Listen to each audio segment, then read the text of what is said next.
एक घने जंगल में एक बाज अपने बच्चे को उड़ान सिखा रहा था। आसमान खुला था, हवा नरम थी और बाज का बच्चा पहली बार पर तोलने की कोशिश कर रहा था, लेकिन अभी उसके पर मुकम्मल मजबूत नहीं थे। वो लड़खड़ाया, तवाज़न बिगड़ा और सीधा नीचे जमीन की तरफ गिरता चला गया। गिरते हुए वो एक मुर्गियों के झुंड में जा गिरा। मुर्गियों ने उसे डर कर देखा, मगर फिर एक दिलसोज मुर्गी आगे आई और बोली, डर मत बेटा, अब तुम हमारे साथ ही रहो। बाज का बच्चा उनके साथ रहने लगा। वो भी उनकी तरह जमीन पर चोंच मारकर दाना चुगता, छोटे छोटे कीड़े मकोड़े खाता और जमीन पर दौड़ते दौड़ते ही अपनी दुनिया समझ बैठा। दिन महीने साल गुजरते गए।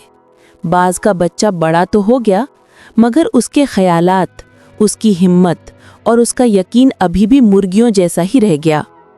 एक दिन उसने आसमान की तरफ देखा। नीला आसमान, तेज धूप और एक शानदार बाज बड़े गुरूर और शान से परवाज करता हुआ गुजर रहा था। वो नज़ारा उसके दिल को हिला गया। वो भागता हुआ मुर्गी के पास आया और बेचैनी से बोला, माँ, मेरे जैसा एक परिंदा आसमान में उड़ रहा है, मैं क्यों नहीं उड़ सकता? मेरे भी तो पर है ना।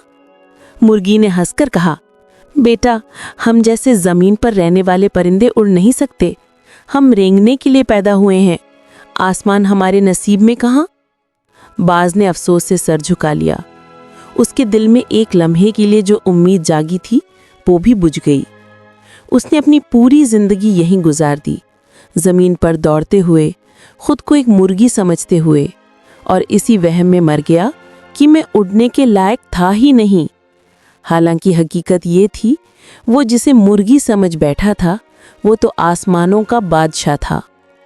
इंसान भी तब तक महदूद रहता है जब तक वो दूसरों की बातों पर यकीन करता रहता है। असल फर्क परों में नहीं, यकीन और हिम्मत में होता है।